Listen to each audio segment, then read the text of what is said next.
देखो अब हमने कवक जगत पढ़ लिया है। कवक के बारे में एक लाइन, कवक भी एक तरह के पौधे ही हैं, लेकिन विषमपोषी होते हैं, क्लोरोफिल का अभाव होता है। अब आज जो हम पढ़ेंगे वो जगत कौन सा है आपका? पादप जगत।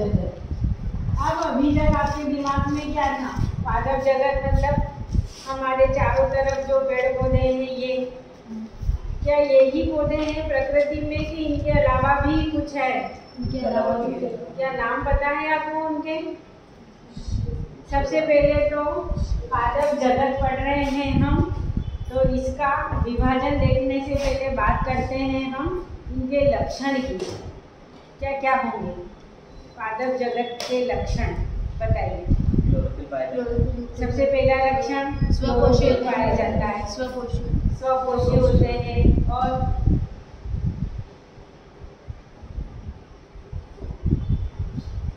बस ये लक्षण है। जनन भी होगा इनमें, वर्धी जनन भी होगा, अलैंगिक जनन भी होगा, लैंगिक जनन भी होगा। कोशिका भित्ति पादप है तो कोशिका भित्ति पाई जाएगी और क्या होगी? सेल्यूलोज की बनी हुई होगी। अब हम यहाँ बात कर रहे हैं कोशिका भित्ति की, इसका मतलब कोशिका कैसी होगी? यूकेरियोटिक कोशिका होगी। एक के बाद एक आता जा रहा है। अब कोशिका यूकेरियोट है मतलब इसके अंदर स्पष्ट कोशिकांग पाए जाएंगे। पौधा है, संचित भोजन स्टार्च के रूप में पाया जाएगा। ये इनके हो जाएंगे मुख्य लक्षण।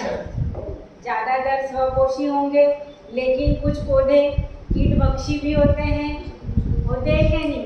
परजीवी भी होते हैं। कौन? अमरवेद। कुछ मृतोपजीवी भी होते हैं। ये सारे इनके क्या हो गए? मुख्य लक्षण। ठीक, अब जो तरीका बता रहे हो उसी को देखते हैं हम। अब सबसे पहला पादप जगत में कौन आता है? शैवाल या क्या कहते हैं इसको? एल्गिन। ये पहला समूह है। दूसरा समूह क्या हो जाएगा?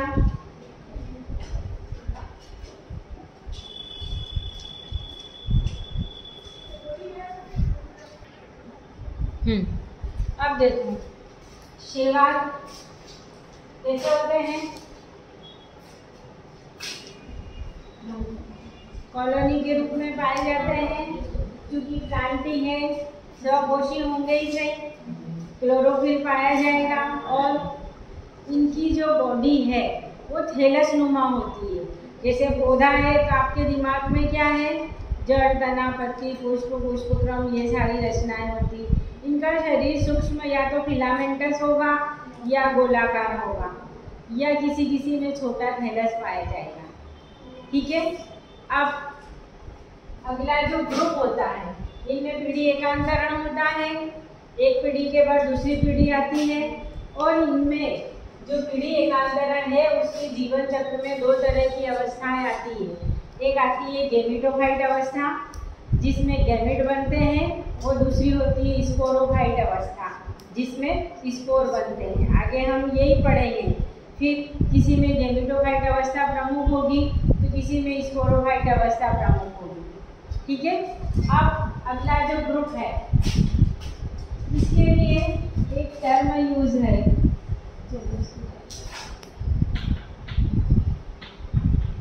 ब्रायोफाइटा। क्या? ये भी एक तरह के पौधे हैं। इनका शरीर ये इस तरीके से थैलस नुमा पाया जाता है।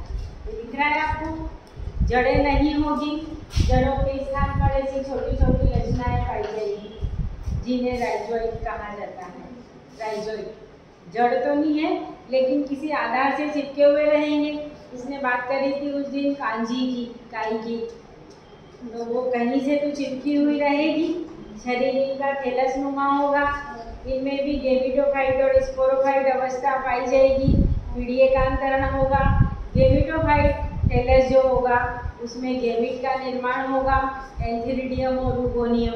एंथीरिडियम में एंथीरोजॉइड बनेंगे जो मेल गैमेट के रूप में काम करेंगे, और दूसरा रूगोनियम ओवोनियम में ओवोनिया होती है, इसके अंदर एग पाया जाता है, मेल और फीमेल गैमेट का फर्टिलाइजेशन होता है और जाइगोट का निर्माण होता है, और यही होती है स्पोरोफाइट अवस्था की शुरुआत।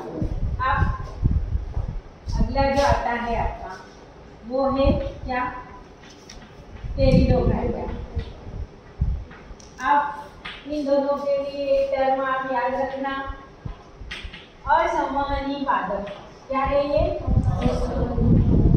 और यहाँ से शुरुआत हो जाती है काई की संवहनी पादप। अब इसका मतलब क्या होता है बताएंगे आप? क्या पाए जाते हैं? जड़ें तो बनने लग जाएगी, कीचड़ में उगने वाले पौधे रहते हैं, कीचड़ और दलदल में उगने वाले पौधे क्या होते हैं? टेरिडोफाइट। संवहन का मतलब होता है एक स्थान से दूसरे स्थान पर जाना। अब पौधों में संवहन क्या होगा? जल और खनिज लवण का अवशोषण होकर पौधे के विभिन्न भागों तक पहुंचाना, या पत्ती में बना हुआ भोजन कहाँ तक आना? पौधे के विभिन्न भागों में। तो ये जो पढ़े हैं हमने शैवाल और ब्रायोफाइट, ये असंवहनी पादप होते हैं, और संवहनी ऊतक दो होते हैं, एक होता है जाइलम और दूसरा होता है फ्लोएम। ये तो मालूम है आपको, जाइलम और फ्लोएम। जाइलम के द्वारा जल और खनिज का संवहन होता है, फ्लोएम के द्वारा फूड कार्बनिक पदार्थों का संवहन होता है। अब जाइलम और फ्लोएम चार ऊतकों से मिलकर बने हैं। क्या मालूम है आपको? किन चार ऊतकों से मिलकर बने हैं? मालूम है कि नहीं है? ये मालूम होना चाहिए आपको। बताओ। ट्रैकेट्स, वेसल्स, जाइलम पेरेन्काइमा और जाइलम, बताओ।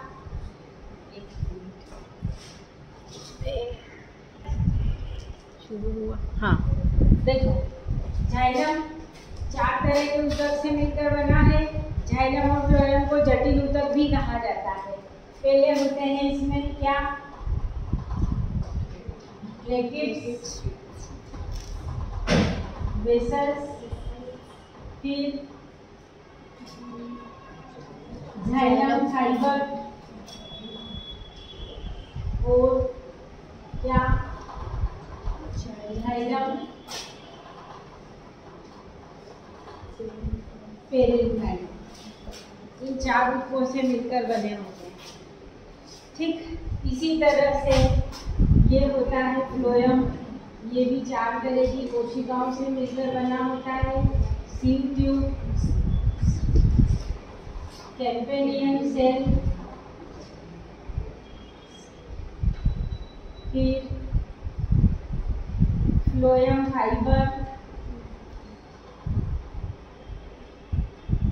और फ्लोएम पेरेन्काइमा। ये आपको याद होना चाहिए, और आगे इम्पोर्टेंट पढ़ना है तो तुम्हारी मर्जी, बट ये याद होना चाहिए कि जाइलम और फ्लोएम। मेरे जैसा एग्जामिनर होगा तो मैं तो ये दूंगी 2 नंबर में कि जाइलम किन ऊतकों से मिलकर, किन कोशिकाओं से मिलकर बना है। तो ये चार तरह की, इसीलिए इनको जटिल ऊतक कहते हैं कि ये 4 तरह की कोशिकाओं से मिलकर बने हैं। हाँ, अब हम यहाँ आते हैं कि ये जो शैवाल और ब्रायोफाइट में जाइलम और फ्लोएम का अभाव होता है, ठीक है। इसीलिए तो वो लाइकेन ने माइकोराइजा, वहाँ कौन किसको दे रहा है, इसलिए वो सहजीवी संबंध बने हैं। और यहाँ पर संवहनी पादप में खुद के ही जाइलम और फ्लोएम है, तो इन्हीं के द्वारा जल, खनिज, भोजन, इनका क्या हो जाएगा? संवहन हो जाएगा। ठीक है। दलदली पौधे भी कहा जाता है इनको। अब यहाँ एक चीज याद रखना, इनमें गैमेटोफाइट अवस्था मुख्य होती है और बड़ी होती है, स्पोरोफाइट अवस्था छोटी होती है। जबकि अब जैसे जैसे हम आगे बढ़ेंगे, स्पोरोफाइट अवस्था मुख्य और बड़ी होगी, जबकि गैमेटोफाइट अवस्था क्या होगी? छोटी होगी। वो सिर्फ गैमेट निर्माण, मेल गैमेट और फीमेल गैमेट के निर्माण के समय ही कार्य करती है, बाकी स्पोरोफाइट अवस्था प्रमुख हो जाती है। अब आगे आगे अगला जिम्नोस्पर्म, या क्या नाम होगा एक और, अनावृत बीजी पौधे, यानी जिनके बीज के चारों तरफ क्या होगा, आवरण नहीं पाया जाए। ठीक, या एक और नाम है इनका नग्न बीजी पौधे। क्या कहलाते हैं ये, नग्न बीजी। अब रिप्रोडक्टिव आर्गन इनके विशेष प्रकार की कोण के समान रचना शंकु के अंदर उत्पन्न होते हैं। ठीक, इसके बाद जो अगला ग्रुप है आपका कौन सा,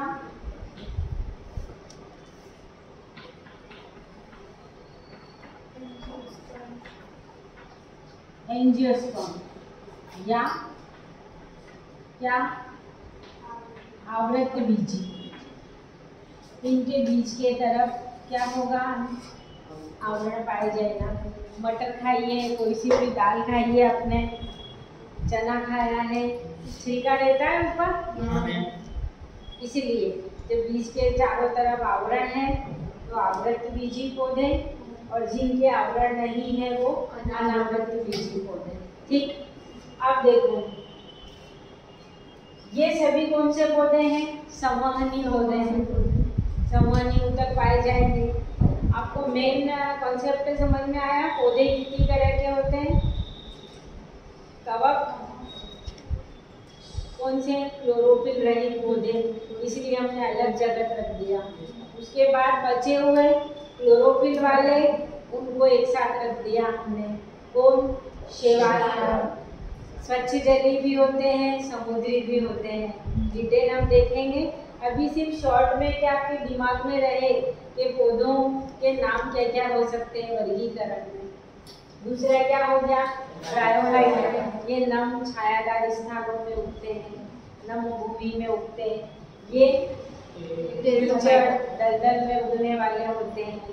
फिर ये जिम्नोस, ये जनरली ठंडे इलाकों में उगने वाले होते हैं। कोनिफर्स, आपने देखा होगा तिरछे पौधे, यस मैम, तिरछे क्यों होते हैं, बर्फ गिरेगी तो सीधी नीचे गिरेगी, यदि इनके ऊपर ठहरेगी तो पौधा क्या होगा, खराब हो सकता है, पत्तियां नष्ट हो सकती है, पत्तियां भी उनकी नुकीली ही होती है। ठीक है, फिर हमारे आसपास जो पौधे हैं, जो जड़, तना, पत्ती, पुष्प, पुष्पक्रम में क्या होते हैं, विभाजित होते हैं। क्या, अब देखो हमारे आसपास जो पौधे हैं कौन से हैं, आम, नीम, पीपल, बरगद, घासें, सब देखी है हमने, छोटे बड़े झाड़ियाँ, हमारी फसलें, ये सब कौन है, एंजियोस्पर्म है। इनमें स्पष्ट जड़, तना, पत्ती, पुष्प, पुष्पक्रम आप देख पाते हैं। ठीक है, अब यहाँ पर जो चीज हम बार बार पढ़ेंगे, एक होता है जो हमारे आवृत बीजी पौधे हैं, ये दो तरह के होते हैं। एक होते हैं एक बीजपत्री पौधे, और दूसरा होता है कौन सा, द्विबीजपत्री पौधे। ये है मुख्य चीज, जिनमें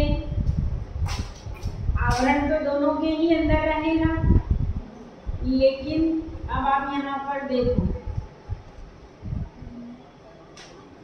क्या अंतर है, आवरण दोनों में ही है, लेकिन यहाँ अंदर एक ही बीजपत्र है और यहाँ अंदर क्या है, दो कोटिलीडन है, इसीलिए इनको कहा मोनोकोटिलीडन या एक बीजपत्री, और ये हो जाएंगे दो पॉट वाले, हिंदी में द्विबीजपत्री पौधे।